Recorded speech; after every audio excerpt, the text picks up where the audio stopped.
Israel ने Gaza में किसी भी तरीके की मदद भेजने से इनकार कर दिया है।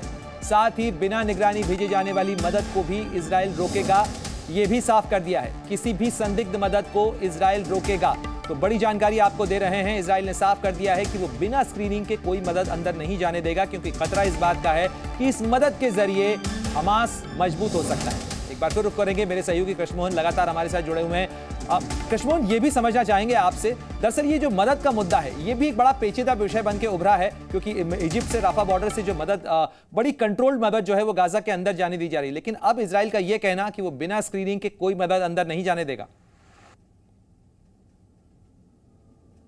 भी है, क्योंकि पहले भी ऐसा देखा गया है कि नंबर एक कि मदद जो अंतर्राष्ट्रीय स्तर से भेजी जाती थी वो हमास के पास जाती थी, या ये कह सकते हैं कि हमास उस पर कब्जा कर लेता था।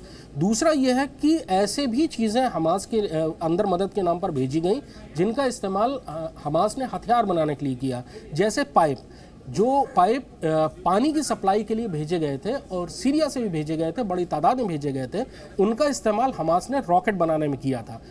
डर इस बात का भी है कि जो ईंधन भेजा जाएगा, फ्यूल, वहाँ फ्यूल नहीं है। ये कहा जा रहा है कि कम से कम इमरजेंसी सिचुएशन के लिए, चूंकि इलेक्ट्रिसिटी है नहीं, जनरेटर जलने के लिए ईंधन फ्यूल की ज़रूरत है, तो कम से कम अस्पताल की जो क्रिटिकल ज़रूरतें हैं उनके लिए फ्यूल भेजा जाए। लेकिन इजराइल को भी सबसे बड़ा खतरा इस बात का है कि अगर वो फ्यूल अंदर भेजा जाएगा तो वो अस्पताल में नहीं जाएगा, वो हमास के पास जाएगा।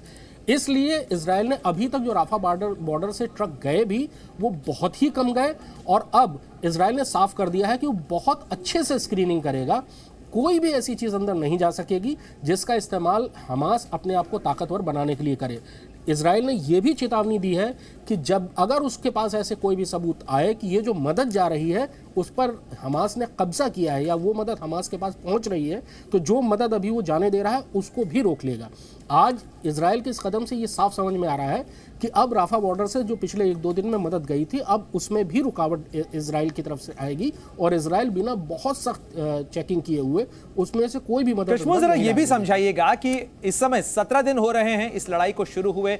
ग्राउंड ऑपरेशन से पहले इजराइल ने एक बड़ा डिप्लॉयमेंट जरूर कर लिया है, लेकिन वो अभी भी ग्राउंड इन्वेजन स्टार्ट उसने नहीं किया है। ग्राउंड इन्वेजन को लेकर क्या स्ट्रेटेजी आपको नजर आ रही है? इजराइल क्या अभी और रुकेगा, क्या और ग्राउंड सॉफ्टनिंग करेगा, या अब वक्त आ चुका है कि कोई ग्राउंड इन्वेजन स्टार्ट किया जा सकता है? इजराइल तब तक कोई भी ज़मीनी कार्रवाई नहीं शुरू करेगा जब तक उसको इस बात का यकीन नहीं हो जाएगा कि हमास की लड़ने की ताकत ख़त्म हो गई है। हमास का प्रतिरोध अब उतना नहीं होगा जितना हमास के पास पहले था। दरअसल प्रणय, कोई भी फौज होती है वो किसी भी बिल्टअप एरिया में, अर्बन एरिया में घुसकर लड़ने से कतराती है। अर्बन वॉरफेयर किसी भी बड़ी प्रोफेशनल फौज के लिए सबसे बड़ा नाइटमेयर होता है, क्योंकि अंदर मूवमेंट करने के लिए, बड़े हथियार ले जाने के लिए, टैंक्स, आर्टिलरी और दूसरी गाड़ियाँ ले जाने के लिए उतनी जगह नहीं होती है। उनकी मनूवरिंग के लिए, यानी उनके घूमने फिरने के लिए भी जगह नहीं होती है।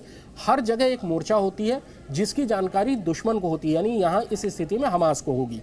हमास बहुत ही ज़्यादा एक टैक्टिकली, यानी रणनीतिक रूप से वो बहुत ज़्यादा फायदे की स्थिति में होगा। वहीं इजराइल की सेना वहाँ घुसेगी और वहाँ के टनल्स के जाल में इजराइल की सेना फंस जाएगी। बहुत लंबी, बहुत बड़ी कैजुअलिटी इजराइल की सेना को हो सकती हैं, और अगर वो रिटेलिएट करती है बड़े फायर से तो कोलेट्रल डैमेज होगा, आम आदमियों की जानें जाएंगी, जिसका कलंक एक बार फिर से इजराइल के ऊपर लगेगा।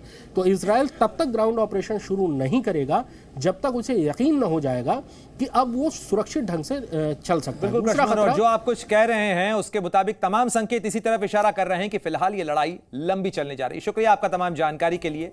आप भी नजर बनाए रखिएगा इस बड़ी खबर के ऊपर, लगातार हम हर अपडेट आपको दे रहे हैं। लेकिन कई सवाल हैं जी न्यूज के भी इस बड़े मामले को लेकर, और सबसे बड़ा सवाल यह है कि आखिर इस लड़ाई के अंदर जो मासूम बंधक बनाए गए हैं वो कब छूटेंगे? दूसरा सवाल, आखिर ये युद्ध खत्म कब होगा? क्योंकि दुनिया पहले ही रूस और यूक्रेन के बीच चल रही जंग के दुष्प्रभाव झेल रही है, और ये लड़ाई अगर बढ़ी तो इसका खामियाजा दुनिया को और भुगतना पड़ेगा। और ऐसे में सवाल इसी चीज को लेकर है कि अगर ये लड़ाई खत्म नहीं होती तो क्या दुनिया तीसरे विश्व युद्ध की तरफ बढ़ रही है? क्या लेबनान पर हमला होगा? यह भी सवाल इस समय उभरता हुआ नजर आ रहा है।